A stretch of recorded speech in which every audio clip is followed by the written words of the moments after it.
Hello, everybody, and welcome to Turn to Page Season 5, Book 2 of Dungeons & Dragons Endless Quest. To catch a thief. Raps, are you ready to catch a thief? Ooh, look, yes? Okay. Asterisk. Oh. Can I submit myself? Because we are playing in this, I'm seeing either a gnome or maybe a halfling rogue. I'm just worried that, like, someone's going to come up to us and go, hey, can you help me solve a crime? Someone stole a diamond. And we just look down, we're holding a big diamond, and we're like, yeah, you slapped the cuffs on me, buddy. It was me. No, you can't submit that. Oh, okay, perfect. So we need to frame someone for the theft that we obviously committed. Yeah.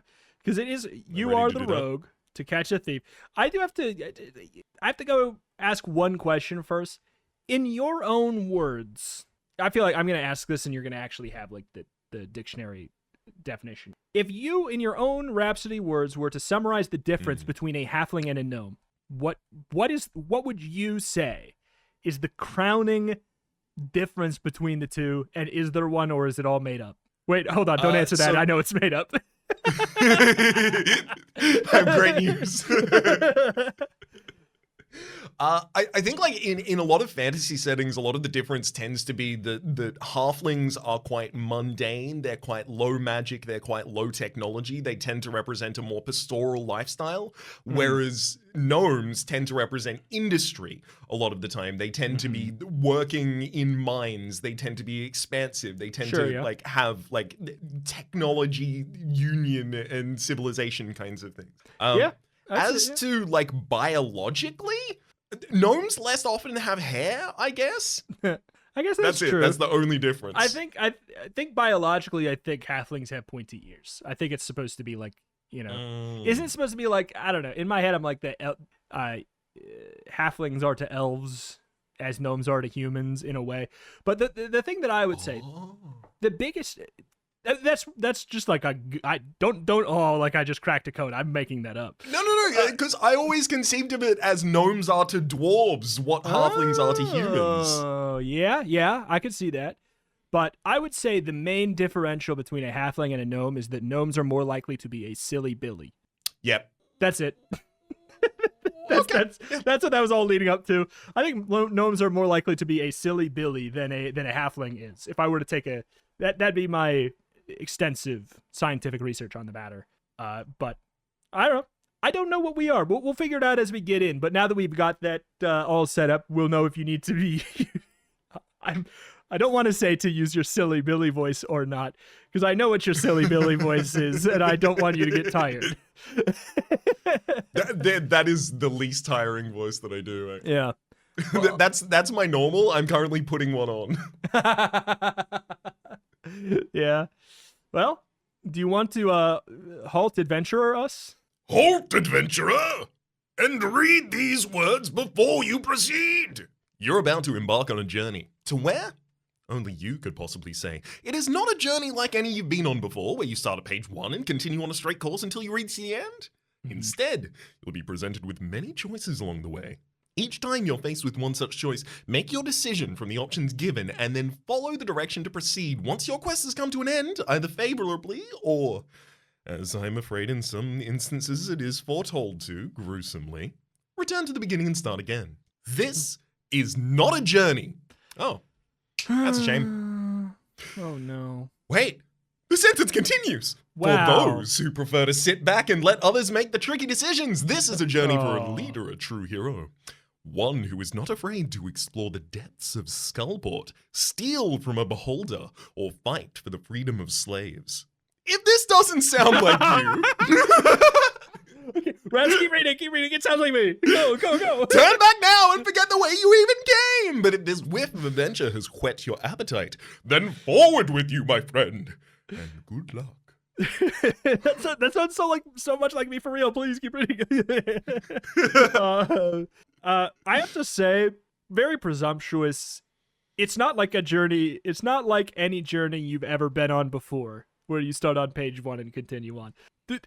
Buddy, Those are the only adventures we've been on these journeys. We have not been on any adventure where you start on page 1 and you continue to the page end. save for almost Do you the think Animorphs books.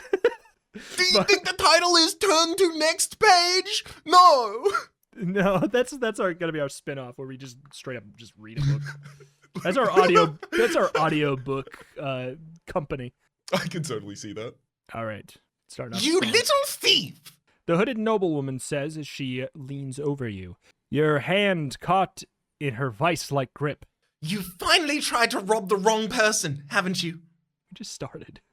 She sounds more amused than angry, but you wonder if the luck you relied on for most of your life has finally run out. As you gaze up at the woman staring back at you from under the cowl of a voluminous cloak, you realize that you've just tried to pick the pocket of none other than Laeral Silverhand, the open lord of Waterdeep. Well, sorry. If you'd known, you'd have kept walking, maybe all the way out of the city. You cast about for a way to break free from her, but you see the patrol of the City Watch Waterdeep's combination local police and militia force. now has you surrounded. Their leader, a rough-looking woman with a middling rank of Civilar, makes a gesture, and two of the blades working for her race up and hold your arms tight as cold iron shackles. I didn't do anything! You say. You might as well be protesting that the half moon shining between Waterdeep's rooftop is the noonday sun. And I suppose a grimy halfling like you has had your hand in Lord Silverhand's pocket just to help her scratch an itch. Now, Raps, if I hear a silly Billy voice from you, you are doing a bad job because this is a halfling. I'm so sorry. I'll be as serious as I possibly can. Please, thank you. Channel the seriousness of Bilbo Baggins. Yes, Got yes. And please don't channel the part that gave me nightmares where he goes. I immediately thought about that and then suppressed the urge. Well, why shouldn't I have it? The Civilar says with a haughty laugh, You do your best to look innocent as you give Lord Silverhand a heartfelt shrug. She seemed like an incautious noble who'd wandered into the wrong part of town, and you thought that you'd teach her a gentle lesson in why she should keep a better eye on her coinage. What a nice thing we were doing. It seems that she's going to be your professor tonight instead. I tripped? You say with as much honesty as you can fake. I mean, I apologize for steadying myself on her, but surely that's not a crime? With a wry smile, Lord Silverhand shakes her head at you the way your mother used to when she caught you with your hands in the cookie jar. There will be no lying your way out of this, you can tell. All this one off to the prison in Castle Waterdeep. What, no rolling? Aw. The Civilar orders the men of the City Watch who surround you. And quickly, we have bigger fish to fry tonight. It strikes me, Civilar Jolso, that our little friend here could help us with that. Lord Silverhand says. She gazes into your eyes. You seem like a loyal and dutiful citizen of the Waterdeep after all, don't you? I love Waterdeep more than anything! You say, eager to please. You're not sure where she's going with this, but if it's anywhere other than jail, you're game to hear more.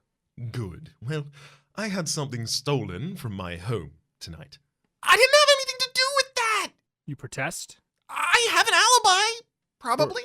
Or you will if your pals back at your favorite tavern hold up their end of your standing bargain. Don't be stupid. Jalso says.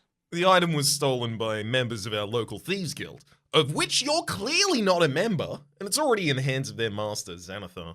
You blanch at the mention of the name.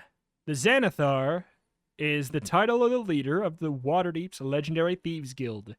That alone would make him dangerous enough, but the current occupant of that position is a beholder, a floating creature about a yard across with a single eye in its middle and 10 eye stalks, each of which can cast a deadly spell splayed around it. How a ball with eyes on head steal? Delegation. How do you get this position? Interestingly, I think they have to kill the most recent leader of the Xanathar. Well, that's easy. That should okay. I try and climb the ranks. Really helped. I try and climb the ranks at my local Wendy's the same way, and they say, that's a faux pas. And I'm like, how am I supposed to work my way up here? I just started. Then they locked me up in the prison, and when I tried to kill the warden, apparently that's not allowed either? How am I supposed to get ahead in the jail? The system is rigged. tell They you. told me to find the biggest guy, and so I did. The CEO of the prison. Yeah. The current, yeah, okay. So the Beholder, 10 eye stalks, each of which can cast a deadly spell played around it. It seems you don't get to be the Xanathar without being incredibly powerful to start with. Sounds like it's a little bit of nepotism, if you ask me, but okay. You get, quote unquote, being incredibly powerful, aka my dad was the Xanathar. Yeah. All right. You gaze up at the open Lord of the Waterdeep and swallow hard. Bingo. Check it off. Now you know where she's heading with this. And you need me to get it back. Silverhand nods. It's vitally important that we recover it, and we could use the help of someone embedded in the underworld, knowledgeable about its ways, but not loyal to Xanathar. Someone like you? You eye her suspiciously. What was stolen? She purses her lips as though she's not going to tell you, and then she spits it out. A baby griffin. I'm on board. You son of a gun, Yeah. I'm in. Little animal stolen? Last time this happened, there was a magician who stole a little dog, and we went to the ends of the earth. That didn't go well. Yeah, for we us. vanquished that man. Yeah, I think that it was a weird, messy path, but we did get the dog saved, and we did murder the man. I'm pretty sure. That was back in Goosebumps. 4 points. I will note a reminder: I cannot write down these. Do you have an ability to? Good point, well made. Let me just quickly pull out my writing utensil. I see last time I was using this book, I was doing matrix transformations. That means it's 8 years old. I thought you were gonna say that means that was from Grail Quest. I mean, gloat about the fact you have a writing utensil. I always just pushed my finger into the paper so hard that I left dents. You know what? I think that's worth gloating about. I have to use the lame method here of just using a pen. Oh, I can afford a pen. But yes. All right. Try to bluff your way out. Turn to page 6. Refuse to help. Page 9. Agree to help. Page 17. I do want to agree to help because I want to get to the griffin. Yeah. But I will also note that Lariel Silverhand just walking just perchance in this part of town and needing a thief. It's very convenient. It's just very. This was a setup. It feels like this was an audition. Yeah. Yep. Wait, what's the point with that? As in, like, does that lead you to one of these other ones instead? Is that why you bring that up, or? It's less that it leads me to one of the other ones instead, and more that I wonder if one of the other paths would include in refusing to help. Like, hey, this is clearly a stitch up. Like, I'm not gonna go and do Xanathar for you just because you walked around with an open pocket until honey landed, fly landed on the honey. You know? Especially because you just asked me to steal from him instead. Yeah. My only other one that I would lean towards is I'm curious about bluffing our way out because I don't feel like it would go well. But here's the thing. I don't want it to be successful, and I do not want to humor that because it is most important to me that we save and rescue a lil creature, a lil guy. Absolutely. Is so much more important to me than anything else, even making a good podcast. I want to save a little guy. This little guy. Baby griffin? You try and keep the shock from your voice, but you fail. Does it bite? Yes, but I'd worry about more than the claws. Lord Silverhand says offhandedly, the way you might describe the qualities of a particular meal. Even on a baby, those talons are far sharper than the beak. The ones on the claws? Or the front ones? You've never tangled with a griffin, but you don't really care about the details of how it will dismember you. You're really just stalling for time. Lord Silverhand can see straight through your pathetic efforts to distract her. She gives you a half-amused smile. A griffin is the front half of a giant eagle and the back half of a lion, she says. What difference does it make which end it uses to tear you apart? I am less scared of the back half of a lion. So, oh, yeah. I mean, like, 100%. The scary part of a lion is the front part, to me. Maybe I'm delusional. It's... No, fully understand. Complete opposite of a horse. Yeah. Yeah, it's true. That is the thing. I feel like they picked the less scary part. I don't. An eagle's talons on its. I was gonna say its back feet, but I've just now realized that eagles have 2 feet and not. So yeah, exactly. This thing is not just the front half of an eagle. A griffin is Sorry. like 75% of an eagle and 25% of a lion. They need to get this straight. A griffin is simply an eagle that has a lion instead of a tail. Exactly.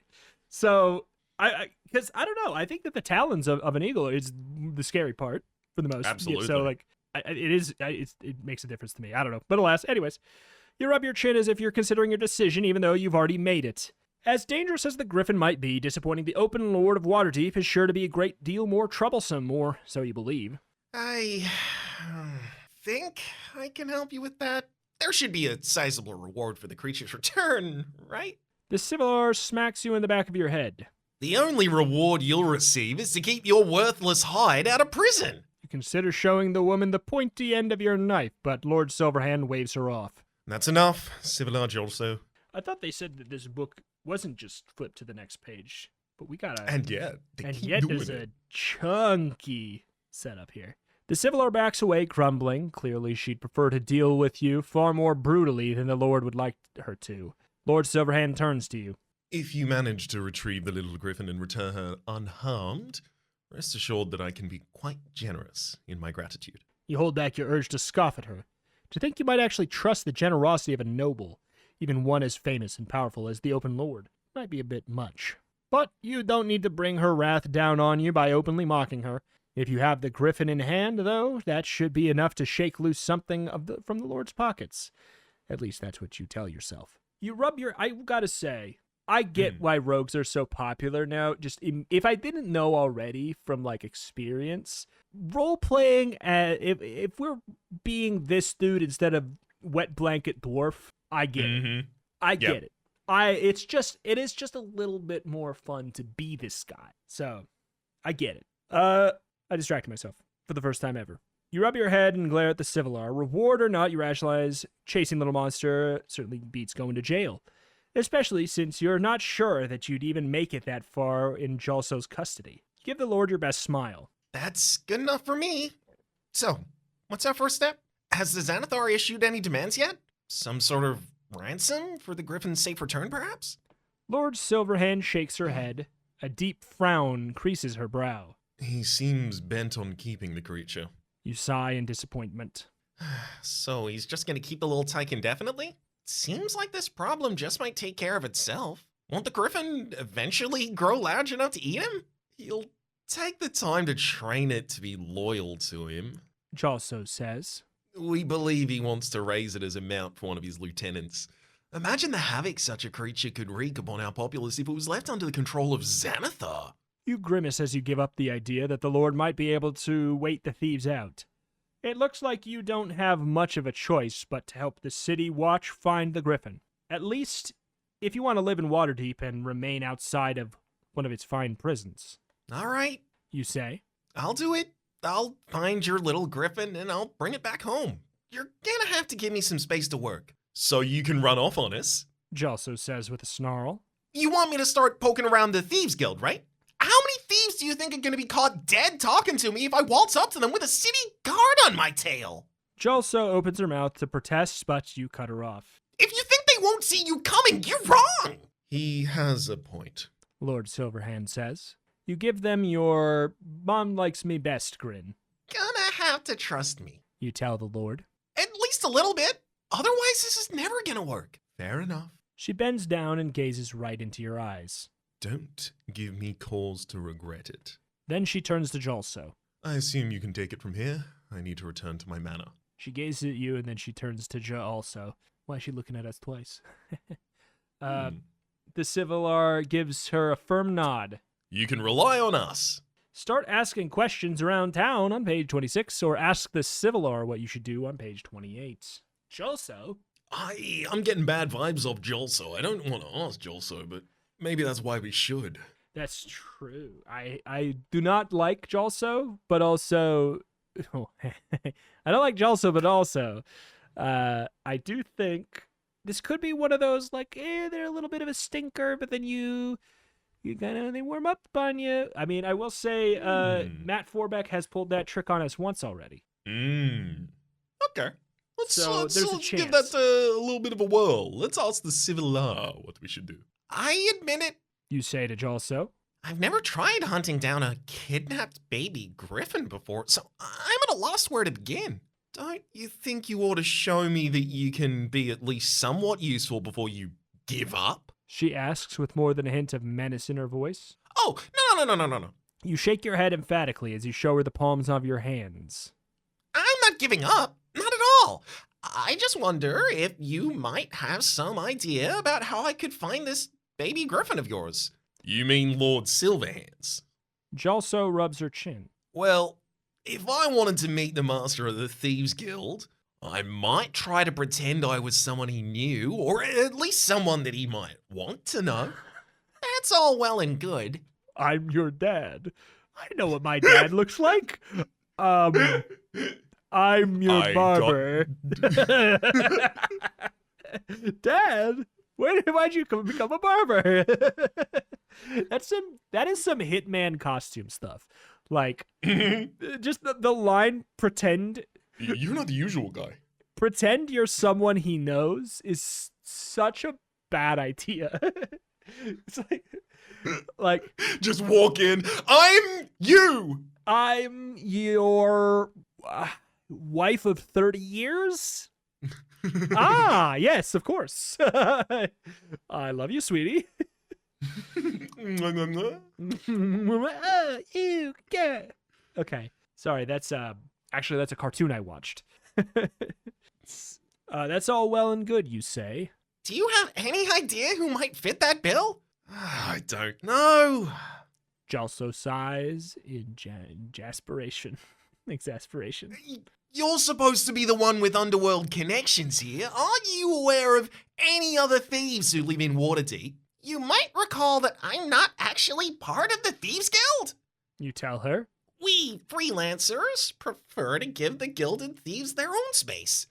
They have a tendency to want to cut us open otherwise. Jalso remains unimpressed. You've heard of Maroon the Masked? She eventually offers. You give her a cautious nod. He's supposedly the greatest thief in Waterdeep, correct? She continues, not waiting for your reply. We've been after him forever, but no one even seems to know what he looks like. Seeing where this is headed, you play dumb for the nice Civilar, hoping that she might somehow take pity on you. So? He could be a female or a halfling to boot. So what's stopping you from presenting yourself to the Thieves Guild as Maroon the Masked? Does Maroon have a band of followers? Perhaps 4 of them? Only 4 followers, exactly. Maroon has 4 followers. Mm-hmm. Maroon and the 4. The 4 followers of Maroon. The 4 followers. Maroon and the 4 followers of Maroon. That's Adam Levine really has to change that band name. It's still Adam Levine. It's the same guy in charge. You rattle off a list in your mind that includes the fact that just because you don't know what Maroon looks like does not mean that someone inside the Thieves Guild isn't much wiser about the issue than you. Also, you don't especially relish the idea of the journey to the Thieves Guild headquarters in Skullport. That would mean risking a journey through the Undermountain, which you would rather avoid. But you keep your mouth shut, and you shrug at the Civilar. Nothing? Turn to page 21. Then it's settled. Jalso says in the kind of final tone you only hear when someone in her position tells you you're under arrest. I suppose it is. You say. Unless I can come up with a better idea. The Civilar glares down at you, sure that you're just trying to waste her time. To be fair, you're hoping that a bit of delaying might work in your favor, but perhaps it's not such a wise idea to be so obvious about that in front of her. I guess not. You say with a shrug. If only Maroon the Masked can get the job done, then Maroon the Masked I shall be. Jalso favors you with the kind of smile your parents would give you when you proved that you weren't as stupid as they feared. You rub your chin. The only question is exactly how I should go about it. Wear a disguise, 31. Just be yourself, 33. Or find a wizard to disguise you, page 36. Every single dating article in teen magazine says that you should be yourself. Oh, sorry. I was reading Teen Vogue the other day, and it recommended that I go find a man in the mountains called Ensorcelus in order to change my form. So this it's changed recently, I guess. Insorcellus shall remove your braces. And you will be the belle Allowing of the you ball. to be more yourself. You'll be the you that's on the inside. Now your insides are outside. Like that Treehouse of Horror episode. Yeah, that gave me That gave me actual nightmares. Yeah, same. High five. I was out of town. We watched it in the car on a vacation or like on a trip up somewhere that like I don't know what it was for. It was for a wedding or something, but I was in this big, like, I don't know what happened. I was in like a warehouse room and there were vents everywhere. And I was just like, that freaking gas is in this warehouse and I know it. Yep. And then I told my like family that was there and they said, yeah, it's real. My cousin told me that that it was real. And I was like, oh, no. And I wanted to die. I hated that. That feels like you're like at like 9 out of 10 stress in Darkest Dungeon 2, and they were just like, here's 11 more stress. Yeah. It's a stress. Yeah, 9 out of 10, and also Death's Door. Just all right. It's okay. I tested resolve, and never mind. I failed. Let's be honest. I can't fib. Where are we at? We are deciding whether or not to wear a disguise, Oh, yes. be Teen ourselves, Vogue. or find a wizard to disguise us. Ah, yes, Teen Vogue. It does sound fun to find a wizard. It sounds fun. It does sound fun, but I also do like the idea of just being like, no one knows what this guy looks like. It might as well be me. It's true. I actually like all of these. Being yourself does, in this case scenario, when you were trying to you want to commit a bank robbery? Just be yourself. Don't go in with a mask. Don't do anything like. You just go up there and tell them, "Hi, my name is Robert. I am here to rob you." No, don't comment on it. I understand. Everyone always does. I know I could go by Bob. When I was born and when I was christened Robert Jonathan Banks, I didn't really understand the gravity of the situation of what my parents had gifted to me. But as everyone kept talking to me through my life and saying, Rob Banks, Rob Banks, Rob Banks, I was just like, I gotta be myself. I gotta rob Banks. It's true. It's all about that internal speech. And when all of that external speech is telling you one thing, it's hard for your internal speech to not just say the same thing over and over. Rob Banks. Rob Banks, Rob Banks. Rob Banks, Rob Banks. Didn't help that I was saying my name all the time like a Pokemon, but, anyways. It really didn't help as I was walking into the bank. The security guard was on my tail immediately. Yeah. Okay, remember to rob the bank today. Remember to rob the bank. Remember to rob the bank. Excuse me? Yeah. Okay, we should get a decision here. Wear a disguise, be yourself. Let's veto be yourself. As funny as it is, cool. I like the other ideas more, even though I do find that to be very funny. Let's get a wizard to disguise us. All right. If you're going to survive all this, no regular handmade disguise will do. You need something magical to help out, or someone. At Jalso's suggestion, you look up the wizard by the name of Grinda Garloth. I mean, that's just a Banjo-Kazooie character. You can't.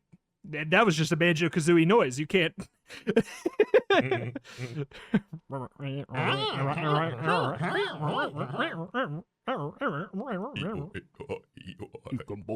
All right. She lives in Miss Shore, a rundown neighborhood located along the harbor's north shore. How to get the name? It's so riddled with poverty and crime that the City Watch doesn't even go there. But the Civilar gives you the address. Okay? When you knock on Grinda's door, which is set into the hull of a breached ship that was blasted from the sea decades ago, an old woman opens it and glares at you with undisguised disdain. And we're trusting her to disguise us? I'm sorry. You say? I was looking for a wizard by the name of Garloth. She sneers at you and then yanks you inside and slams the door behind you. You can't just stand out there, she says. What if someone were to see you? Does Grinda live here? you say, confused.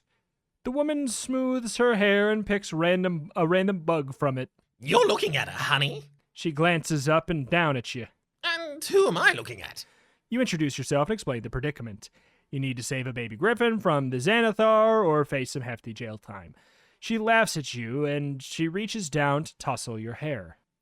That's a charming tale for such a young child to be spinning, but I fail to see how it has anything to do with me. She hit us with a don't care, didn't ask. Don't get didn't ask kid. L plus ratio plus your bald. Oh, my hair! You don't bother to correct her on her belief that you're a human kid. Instead, you give her your most disarming smile and say, I was hoping you could give me a proper disguise. turn to page 30. Aren't you just perfect the way you are? Aw, Grinda says with a giggle, as she reaches down to pinch your cheeks. Why would anyone ever want to change you? You hold back an exasperated sigh and let her continue to think you're a child who apparently has a dangerous life. I need to reach Xanathar, leader of the Thieves Guild, so I can save the baby griffin, but he won't talk to me. But he might talk to Maroon the Masked, whom no one has ever seen, and so no one knows what he looks like. She says uncertainly. Exactly! Grinda scratches her head and a mouse-sized fairy scampers out of her hair and flitters away. She doesn't even seem to notice. Well, it seems a terrible shame, but assuming I do agree to do this for you, since no one's ever seen Maroon, what should I change you into? Slick and dangerous. Turn to page 50. Or tall, dark, and powerful. Turn to page 54. Man, this is the hardest question yet. Slick and dangerous or tall, dark, and powerful. Yes. Oh, this is a toughie. I mean, with being a dwarf and currently a halfling, I wonder if tall is further from us. But slick, neither of us have been slick so far. This one's trying, certainly. Yeah. Maybe we can role play a slick and dangerous character better or something. Because it's like, what are we more familiar with? Like, what is our character more familiar with? Maybe slick and dangerous is like closer. I don't like know. that. Let's do slick and dangerous. Let's start there. That's not a lot of faith. I mean, we haven't reached an end yet, so I have to imagine soon. Yeah, and we never will. Could you make me... Oh, sorry. Could you make me look slick and dangerous? So that was me asking Rhapsody. Rhapsody, I want a makeover. Can you make me slick and dangerous? Meet me at the Mall of America. We're going to Hot Topic. Let's go. Can we go to Nickelodeon Universe first? They killed Camp Snoopy and they turned it into Nickelodeon Universe. And I've not been since it's been Nickelodeon Universe. But I've been to the Mall of America, but I've not been. Am I right, Minnesota natives? Anyways, We can stop there both before and afterwards. thank God. Can we go to the Lego store? They have a really big wall of Legos. I do love that the appeal is the Lego store has Legos. Like, yeah, bud. Yeah, totally do. You have not. I did not emphasize how big the wall of Legos is. You know, it's tall. It's so tall that at the top, if you look down from above, you can tell that they're not actually Legos in there because they couldn't get up that high. But they have little pictures of Legos on it for show that when you're on the bottom floor and you look up, you're like, oh, wow, they have Legos even all the way up there. But from above, you can see it's a sham. It's like in a video game where they put static sprites in the background. Absolutely. It's absolutely tree hasn't rendered energy. Anyways, I like that place. It also has Margaritaville and Bubba Gump Shrimp from movie franchises. I'm sorry, I have to go to And both of stuff. those. Yeah. You can sit on famous bench from Forrest Gump. You can sit on recreation of famous bench from Life's Like Box Chocolate and then get okay food after. Anyways. That does actually sound like a sad outing, like a very sad outing. There's some good food there. It's at the Mall of America. It's not there. Sorry, Bubba Gump. Anyways, where are we? No, Grinda will purse her lips in a Grinda moment. will purse her. Hey, that's my line. Grinda, I already stole yours. You don't need to get me back by stealing mine. Grinda purses her lips and gives you a hard look. Are you sure about this? No complaints. You tell her. I promise. All right. She pulls a crooked wand from the sleeve of her dirty blouse and sets to work. She beckons you over to a workbench and pours a silvery fluid into a crucible set atop it. She plucks a gummy substance from a small tin and places it in the crucible. She taps the crucible with her wand, and a bright tongue of fire appears beneath it. Smoke explodes all around you, and a moment later you reappear with a small green poisonous frog with bright red eyes. This is some goosebumps, There you go, honey. Grinda says to you. Slick and dangerous. Good luck with your quest. The thing is, I absolutely 100%, if this was Goosebumps, I could have read that coming from a mile away. I did not think we were going to be hit with the most Goosebumps outcome I could have imagined. Neither. Wow. It's been a while since we've been turned into an animal or made small. In like a Jin hee hee ha ha hoo hoo, is this what you wish for kind of a way. Mm-hmm. There you go, honey. Grinda says to you, like a dangerous, just good luck on your quest. You flick your tongue for a moment and then hop off to find your destiny. The end. Rubber. What page? Good were we? ending. Good ending. I mean, we didn't save the baby griffin, but we did become a baby frog. And now we don't have to do that job. We're a frog. They're not going to Exactly, put us I in don't have a jail. job. They don't need to. They can't put a frog in jail. What page? We will be heading to 54 to become tall, dark, and powerful. If this is another hee hee hoo hoo. Can you make me tall, dark, and powerful? You ask the wizard, daring to hope. She scurries off to a work table, beckoning you to follow her. Dumps a bunch of odd things into a crucible and lights the fire beneath it. It's the most I've said the word crucible in my life. She lights a fire beneath it with a tap of her wand. Then she points the wand at you and says a number of things that you don't understand. I relate to that. The third law of thermodynamics. Not again! She points a wand at you and says things you don't understand. It's school again, baby. A moment later, you find yourself much taller. Grinda gives you a fragment of a shattered mirror, and you see that you now have pointed ears and long white hair.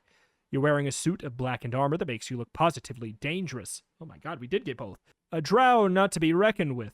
Grinda totters up behind you and says, So, what do you think? turn to page 51. I love it!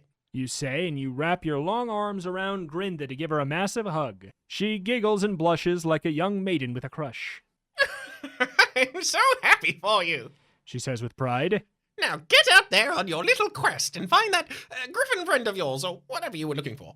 You thank her profusely and promise to return to regale her with the story of your success. You may have slipped into Grinda's home as a halfling, but you emerge looking every bit the drow warrior sliding through the night shadows as if you're... Every bit the drow warrior sliding through the night shadows as if you're nothing but a whisper gone before you even ever heard. What a sentence. Let me hit that one again. just to really sell it. You may have slipped into Grinda's home a halfling, but you emerge looking every bit the drow warrior sliding through the night shadows as if you're nothing but a whisper gone before you're ever heard. Okay, Tumblr page. Yep. My mother was in the Amazon researching spiders when they killed her, and she was researching spiders or whatever. Bonus episode goal. We watch. I forgot the name of that one. Madam Web. Madam Web and Morbius double feature. Wow. Okay. You could get used to this, and you wonder how long the transformation will last. It didn't occur to you to ask if it's permanent, but you don't think you'd mind. Hoping to find a fast way through the Undermountain to Skullport, you make your way towards your favorite tavern, the Yawning Portal, where you expect to be able to pick up some advice. You stride into the place and glance around, looking for someone who might be able to help you. Those who see you gape in wonder, and you realize perhaps your disguise isn't quite as subtle as you'd hoped. The drow may be the stuff of legendary adventures, but they're usually on the other end of a sword, at least when tales of their exploits reach Waterdeep, that is. They make their homes in places like Menzoberranzan, the fabled city of spiders. Why would you pick there? Which sits in the upper... Actually, that's Australia, isn't it? Yep. Can't believe it, mate.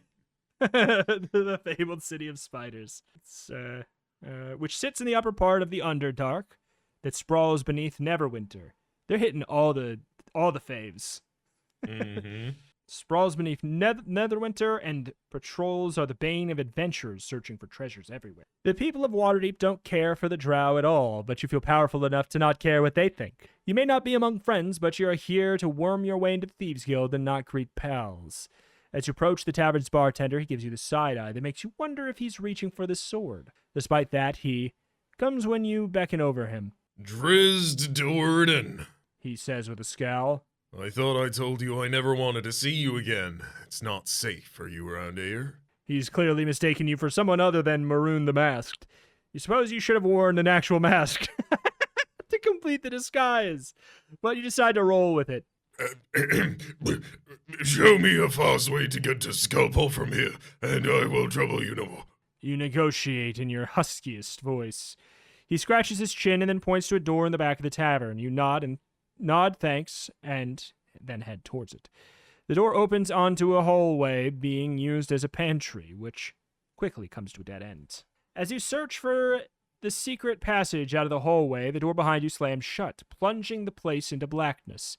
You spin around, blind to the dark, and find a blade rammed straight through your chest.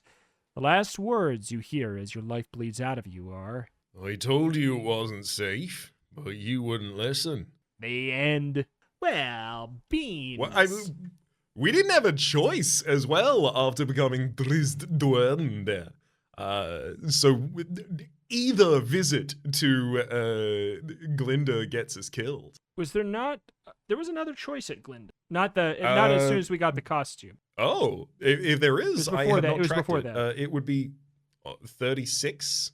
It was before that. There was a step before this, and I'm trying to think what it was. Oh, there's we can either Oh, not. man. Is it? We could not get a see disguise. wizard? We could be ourselves, or we could find a wizard.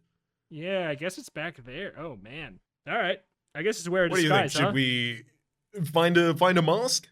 I guess so. To be Maroon the Masked, I think it's a good start. All right.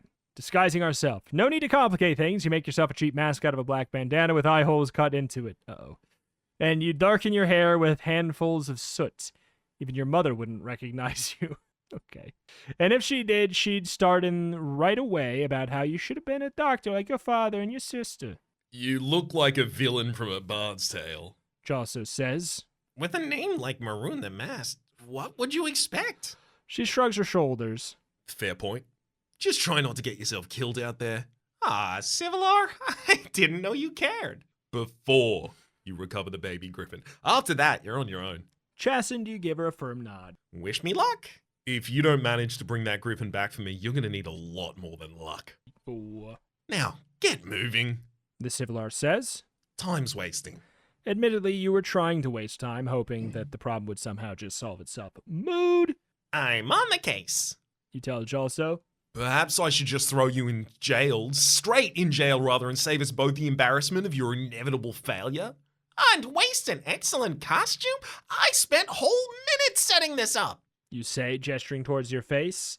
She takes a swing at you with her fist. What? Why? But you scamper out of the way and keep moving. Don't get your scabbard in a twist. You shout over your shoulder as you charge into the night.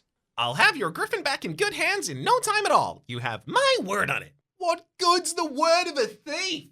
Asks the Civilar. You wonder the same thing as you decide where to start your hunt.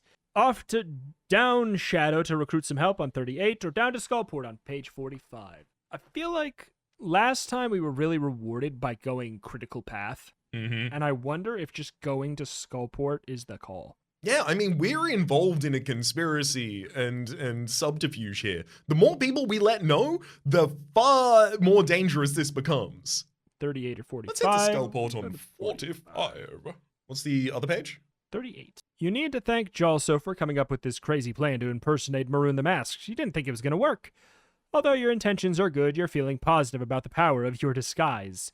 You find yourself heading into the Underdark, not the subterranean realm known for its strange creatures, but a tavern of the same name over in the Trade Ward. Why would you do that? That's just confusing.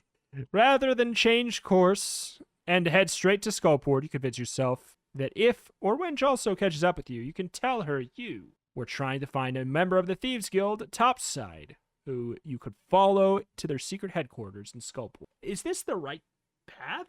I feel like it was like, I would like Yeah, to I do this, guess. and it said, that's great, but no. You can think you want to do that. When you get there, I guess it was ultimately just like, do you want to seek help or not? well, it sounds like we're gonna not seek help and then act like we did. When you get there, the half-elf bartender spots your mask and beckons you over.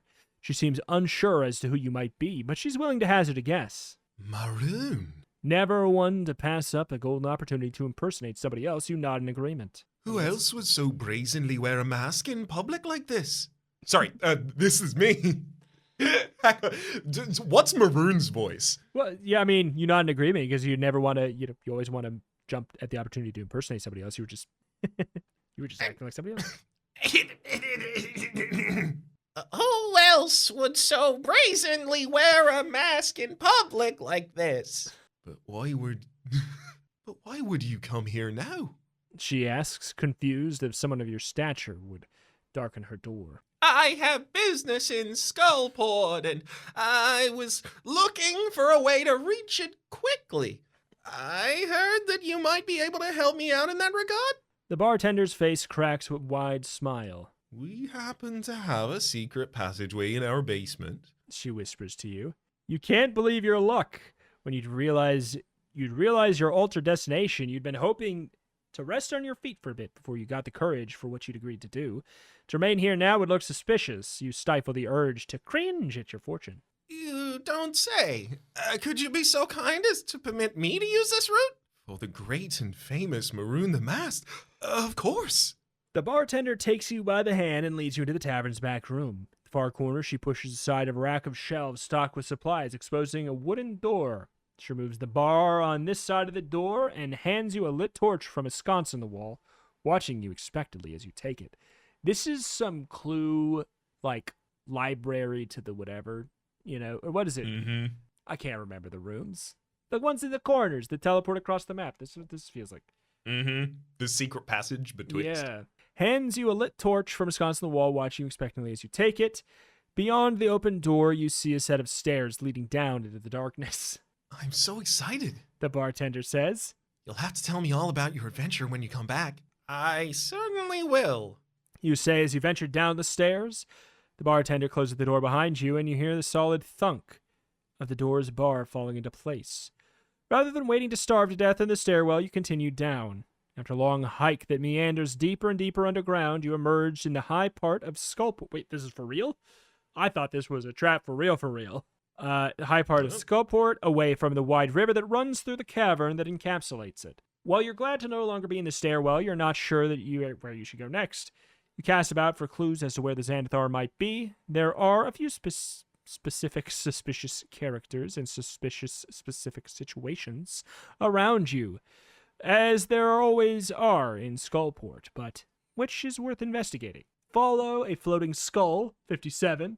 Follow the sound of a crying child, 62. Follow a thief, 64. I mean, a floating skull or the sound of a crying child didn't steal the griffin. it's true. I do wonder, because a thief sounds so obvious. I wonder about the floating skull being linked to, like, more kind of, feels a little beholdery. Mm-hmm. I'm down. I don't know. Let's have a look at these floating skulls. I don't trust myself. And also, I don't trust this decision. I mean, it's there for a reason. If nothing So else, we'll get some true. cool text. So what, 57? Are we going to go for the... Let's do it. Show me skulls. Ah! Jump scare! It's a picture of a skull! A skull floats overhead and attached to anything at all. Most particularly not a body or a neck. A skull. Fortunately, it doesn't seem interested in you. Instead, it's wandering over the houses of Skullport like a mystic, haunting guard. It's a mystic haunting guard on some kind of unfathomable patrol. You chase after it and thinking that you chase after it thinking that since you're looking for a floating head thing, A beholder. a floating skull might somehow lead you to it. Okay, I've been It caught. had the same idea as you. I've been caught. Now I don't think it's going to be right. It zips about the sky over Skullport, such as it is, moving rapidly from low rooftops all the way to the ceiling's apex. You climb on top of a ramshackle building so you can keep an eye on it, trying to remain in the shadows as you do. The skull keeps moving, getting further away. You chase it, leaping from roof to roof, keeping it within sight, and when you jump from one roof in particularly awful repair, though, Your right foot goes straight through it, and you yelp out in a loud surprise and pain. That's when a skull turns towards you, and while you were following it, the skull seemed like more of a curiosity than anything else. But now it's coming straight for you, and it's terrifying. You yank your foot out of the rotting roof and turn. You dash across the rooftops, doing your best to avoid stabbing your foot through another one, until you realize that as long as you're atop the houses, this skull can see you for sure. That's assuming it can see at all. But despite its lack of eyes, it's doing a fine job of tracking you so far, and you need to get out of sight. You leap down an alley and sprint off in a random direction. You take several turns through a maze of streets and byways, huffing and puffing from your race through the town. You find a dark corner well out of the way and plenty distant from where you started out to sit down and rest. The skull lowers itself right in front of you, facing you with its empty eyes and hovering over just out of reach. You and you. The skull says with a voice that doesn't come from its non-existent lips, but somehow rings in your ears. Are you a wizard? Experience has taught you that when someone asks you if you are something, they either need that sort of person or want to kill that sort of person. Either way, you're in trouble. You try and read the skull's expression, but there's nothing there to see. I am one of the skulls of Skullport. The skull says. Are you a wizard? Hesitant and uncertain, you give your best guess as to what the right answer might be. Yes? Excellent! The skull says, floating closer. It emits a green glow from around its edges. Prepare to be absorbed. Wait! You shout as you throw your hands up. That sounds fatal and painful. The skulls are beyond pain. I'm not a wizard. You cry. I lied. The skull stops moving towards you, and the green glow around it fades. You're not a wizard? You shake your head emphatically. I can't even do card tricks. The skull gazes at you for a long moment before it speaks again, and you're too afraid to move, thinking that it might be about to leave you alone as long as you don't run. You shall not be absorbed, it says. You let out a huge breath, and you realize you didn't even realize that you'd been holding. The penalty for lying to a skull is death. You shove past the skull and sprint away at top speed, screaming the entire way. The skull isn't quite as tenacious about your punishment as you are about escaping it. Eventually, you find a passage to the surface, and the skull fails to follow you. Once you make it to Waterdeep, you realize that when you've escaped the skull, you've failed in your mission entirely. However, you decide that you can keep using your disguise as Maroon the Masked in another city.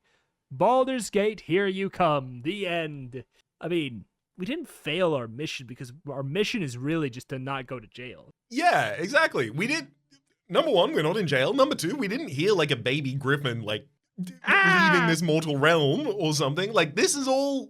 It's salvageable. Yeah, this is fine. What page was the Skullport?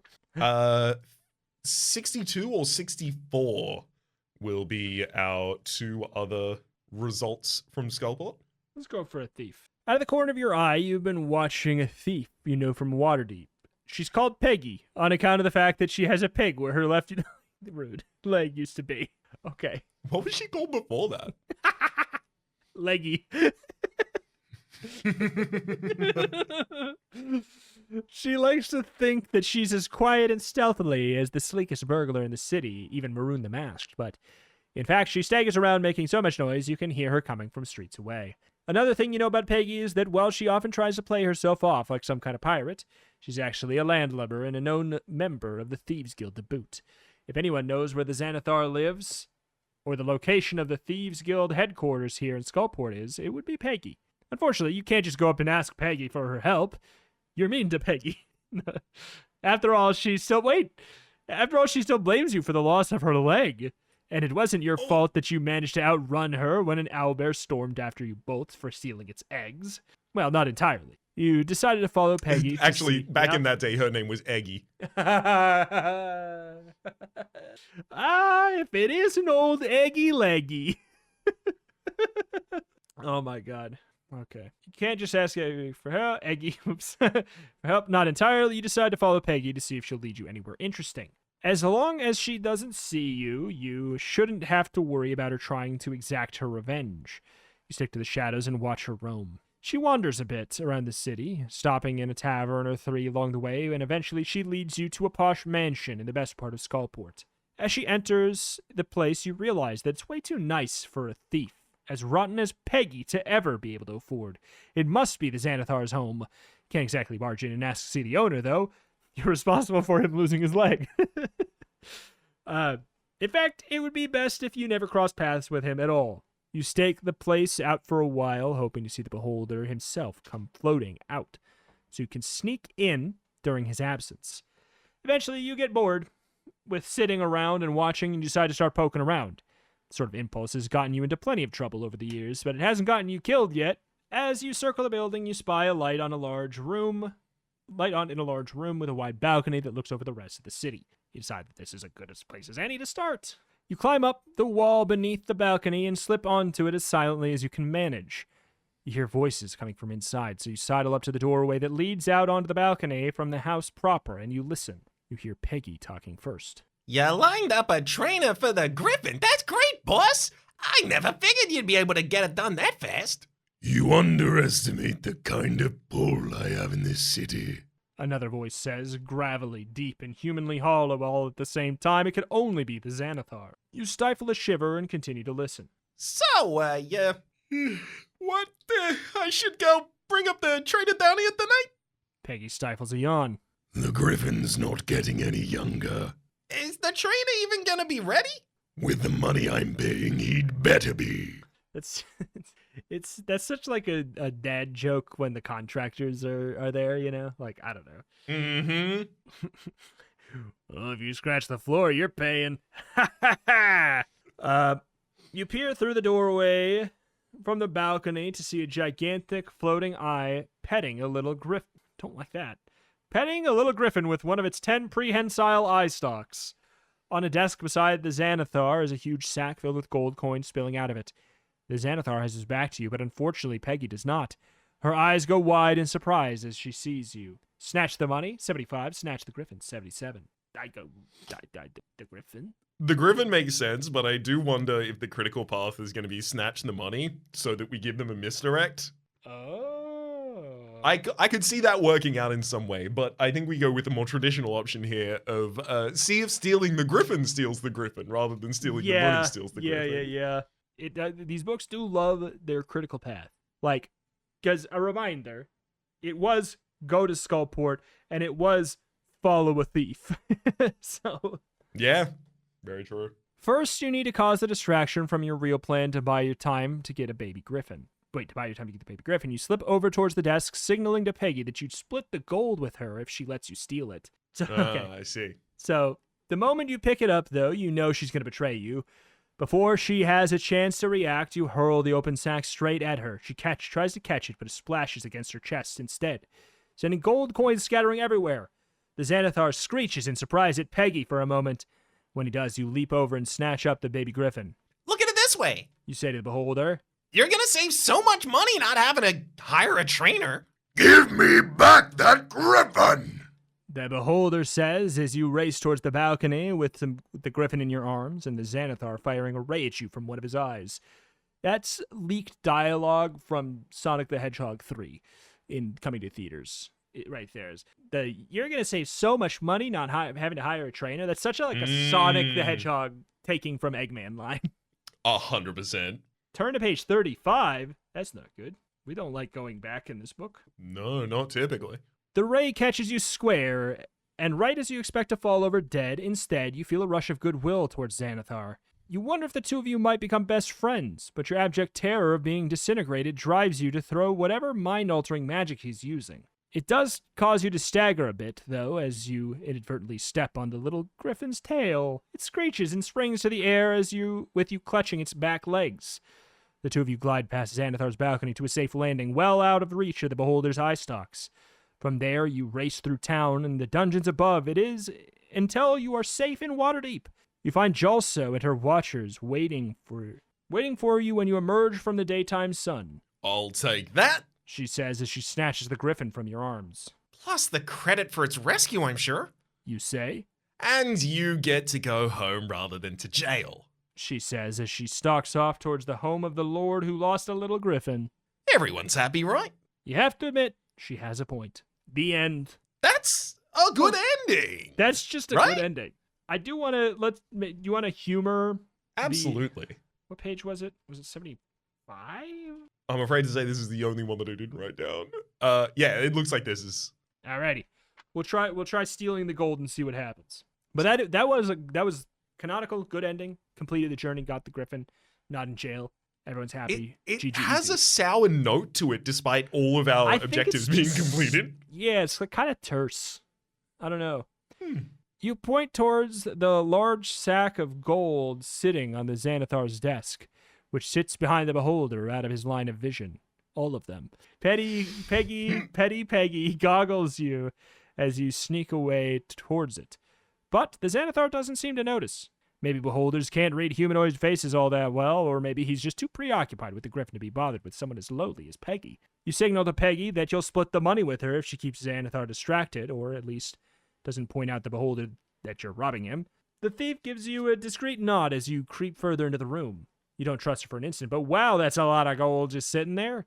Too big a score to just walk away from. Quietly scoop up the bag, taking care not to jingle any coins, and you smile at Peggy, who seems impressed by your skill. Few thieves would even attempt such a thing, and here you are, pulling it off underneath the floating bulk of the Xanathar himself. Just as you turn and slip out of the building without a trace, Peggy stabs a finger at you and shouts, Boss, it's a thief, and it's not even one of us! The beholder spins around to see what Peggy's talking about, but you're already on your way out by the time that happens. You knew you couldn't rely on Peggy, just like she probably knew she couldn't believe you. And you were ready to bolt at the first sign of treachery. She's timed it just right to make it hard on you, though. If she'd said something right away, you'd just have fled. Now you're carrying a heavy sack of coins and have to make it back to the balcony to have your shot at getting away. As you dash for the balcony, a ray stabs from one of the beholder's eyes, and the floor of the balcony disappears, saving you the trouble of leaping over the railing. You would have liked to have saved the little griffin, but that's clearly impossible now for someone who does not want to die. At least the sack of gold you stole should be enough to have you leave Waterdeep behind and set yourself up in a new life far, far away. You hope. The end. So, good ending-ish. I do like the other one better. I was Neither are very- really satisfying, like, as far as... Neither of them is really conclusive. I almost wonder, like, would you entertain the option of going back to 62, the crying child? That's deciding what to do once we get down in Skullport. Because I almost wonder if this has to be the critical path for, like, a flawless thing. Yeah, I mean, but worth noting, like, I think it's just maybe the way that the first ending we got of those two is written. Because Very fair. by all accounts, it's everything we wanted, or everything we would have expected. The only thing that we lose out on is directly being rewarded by Lariel Silverhand for it. It's true. Who knows? 262. You follow the sound of a crying child, and you find yourself drawn through the streets of Skullport. It's not likely to be the baby griffin you're looking for, but you find it hard to turn away from a youth in need. And just where does a crying baby griffin? What does a crying baby griffin sound like, anyways? When you finally track down the noise, you discover a pack of well-armed bugbears watching over a group of bruised and filthy people chained together into a line being herded off towards the docks. There is one child among them. He's about 5 years old, human, and is wailing at the top of his lungs as he clutches his weeping mother's hand. You can't tell us to different people! Jesus Christ. This is what you wanted, Reps. The boy Yeah. says between sobs. You can't split us up! You can't! The lead bugbear, an orange-furred fellow with a chunk missing from his ear, sneers down at the boy. Shut up, He says with a vicious snarl. or I'll give you something to really cry about. That only makes the boy cry louder. Right up until the point at which the irritated bugbear cuffs the child with the back of his hand, bloodying his lip. Jesus. The boy clings to his mother tighter than ever, although his wails taper off into whimpers. The slaver gives a satisfied grunt and pushes the mother along. You glance around, but no one else on the street seems to be paying this scene much mind. Apparently this sort of thing is not uncommon in Skullport, although the very idea of this horrifies you. You decide to follow them at a distance, hoping that you might find an opportunity to do some good, although you're unsure of the exact shape that would take. Turn to page 68. As you near the docks, one of the bugbears glances back and notices that you've been following them through the city. She alerts her leader, who shouts at something you assume is bugbear, but sounds a little bit more like gibberish. You don't scare off that easily, though, especially when you're pretending to be Maroon the Masked. Instead, you step forward and return the bugbear's snarl with relish. This puts the bugbear back on his heels, and he considers how to deal with someone who challenges his authority. The boy chooses at the moment to wave at you, you seeing no reason to wave back. Rude. That's when the other bugbears start to snicker at how their leader seems to have lost control of the situation. He flushes bright red, points at you, and shouts something that has to translate to Attack! flee on 78, fight on 84. I mean, we're a rogue. Surely we flee. Do you wait? You actually want to flee? I mean, we can fight. Well, mine was just based off of the "Are you brave enough to stand up to the slavers?" situation before. You're right. And you Let's want to prove we run are. away. Interesting, Raps. No, see, I've got some people at home to sell. Yeah. So I need to go pick them up yeah. first. Sure. Jesus. All right. You're so disgusted by the idea of people owning and selling other people, especially children. Thank God it's got that in writing. Yes, correct. That you draw your short sword and charge straight at the bugbears. Just the ham-fisted phrasing on it, though, is so funny. But I do agree. But also, it's so long-winded. You slash and stab left and right, raising blood where your blade lands. Startled by the ferocity of your attack, the bugbears stagger backwards, flinching away from your blade, all but the leader. You sprint up to him, and he chops at you with his spiked club. Not really what you do with a club, but okay. You dodge the blow by diving towards him, and you drive your blade into his thigh. The leader howls in pain and hops away from you, screaming for the other bugbears to help. They rally to his call, but as the bugbears close ranks around you, the slaves join in your struggle. They swing their chains about them, using them as weapons, and they only drive the bugbears back, except for a particularly slow one who goes down with a large bruise to the side of his head. One bugbear steps up and swings his club at the mother of the boy you heard crying, and she lashes out with her chain and snares his club with the links. Then she yanks backwards with all her might, pulling the weapon from his hands. The slaves roar in triumph and press their advantage. The bugbear leader falls to his knees, his injured leg no longer able to hold his weight. You leap forward and press your blade to his throat. Call them off! You shout, hoping he can understand you. His eyes open wide and he shouts something at the other bugbears in their harsh tongue. The rest of them back away from the slaves, giving respectful distance. Won't last long, though. You need to move fast. You spot a ring of keys on the leader's belt, and you tear them off to you tear them free and toss them to the mother. She unlocks her son's shackles first, then sets about releasing the rest of her fellow slaves. The boy races over and throws his arm around you, crying again, but tears of joy. Turn to page 93. The bugbears slink off to lick their wounds. You look at the slaves and realize that they're weak and underfed. If they don't leave Skullport right now, they're sure to be recaptured by the same bugbears or someone else. Some of the now ex-slaves are scared to leave with you, thinking that you are going to claim them as your own. The boy cries. Never! Heroes don't own slaves! It's true, but... Hell yeah, kid. Yeah, it's so true, kid, but it's such a low bar these days. The laughter from the others break the tension, and they all agree to follow you out of Skullport. You lead them back up to the surface in the fastest route you know, and when you reach Waterdeep, you realize that Jalsa will be furious with you for saving the slaves rather than a baby griffin. Okay?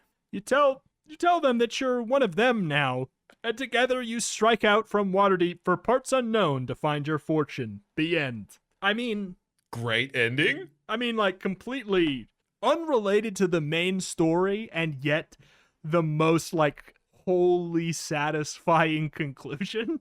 Yeah, like it's kind of all funny. a satisfying conclusion from our own actions as well. Whereas the other one, we lost. We lost to Xanathar. Xanathar absolutely like ensorcelled us with one of the rays, and then we just got dragged out of there by the griffin. Yeah. Like we accidentally survived that. It's so true. This one, we intentionally went to save people, and then we did it. And then we did it. Good ending. It's a good ending. I dig it. Book's good, and I like them. Is that a hot take? Book's good and I like them? I don't think so. I think for this whole season, that will be a tepid take because, boy, howdy, I am liking this season, the Endless Quest specifically. Yeah. Very, very solid. I like I like playing the rogue a little bit better, which, is good to hear because they made 2 cleric books and 2 rogue books instead of, balancing out the amount of the classes that they have in Dungeons & Dragons. But still, maybe it's because rogues are fun to play, but then what's the excuse, cleric? I don't know. either way. It would be interesting if the other cleric was completely different, but like true. most clerics are the same as every other cleric. They is the really problem. dropped the ball by not putting a bard, though. I feel like that's like that would have been a great, especially like for a book D&D character. I feel like you go bard anyway. Absolutely. But alas, yeah, I enjoyed it. You got any other closing thoughts on that one in specific? None especially. I do really like that setting. I really enjoy Waterdeep. Yes. I've been there in a couple of campaigns, and it's nice to see like like the yawning portal, and the fact that the guy in the yawning portal, the innkeeper, thought that we were Dritz like cool, like fun additional lore things, but they in this instance, because we interacted with them for a millisecond and then ran away, feel like when you read like the plot summary for like a comic book character and it keeps referencing other characters and you're like, Yeah. what? That's here too? Yeah. It's like the flashbacks where you're like, oh wow, everybody was actually secretly connected this whole time in a very convenient way. I thought your full stop could say it's Waterdeep. I've been there. I just I It- it easily does- could have, and it feels that way. should have. yeah. But I enjoyed it. Any other or not any other? Who is our wonderful supporter for this episode here today? Our executive producer for this episode of Turn to Page is Joa. Thank you very much, Joa, for supporting over at Turn to Page Cast. That is patreon.com/turntoPageCast. Much appreciated, of course, to each and every person supporting over there. The executive producer for this episode, though, is Joa. Much appreciated. Thank you very much to Joa. Thank you to all wonderful supporters over at Turn to Page Cast on Patreon, patreon.com/turntopagecast. Huge help. Helps so we can, so that we could get these books. If you want to help support the podcast, it's a really, really, really helpful way to do so. So we can get the nice art. We obviously, we have the nice music commission at the beginning. We got all that. Huge thank you. If you want to help support the podcast in a free way, there are ways to do that as well. Really, namely, if I were to hammer down one right now, helping by subscribing to the YouTube channel, youtube.com/@turntopagecast, because if that hits 1,000 subscribers, we can monetize that channel, which would be a nice, very, a very helpful passive way to recoup some of the costs for the podcast, because we are, we're putting a lot, the blunt way of putting it is we're putting a lot more in financially than we're getting back. It'd be nice if it was like even. It'd be nice to break even. That's the thing. So that'd be a nice free way to get us to that point. And if you want to go above and beyond, the Patreon is really helpful as well. So anyways, that's that. That's going to do it here for this week. Thank you for listening. We'll see you next time. Bye-bye. Adios.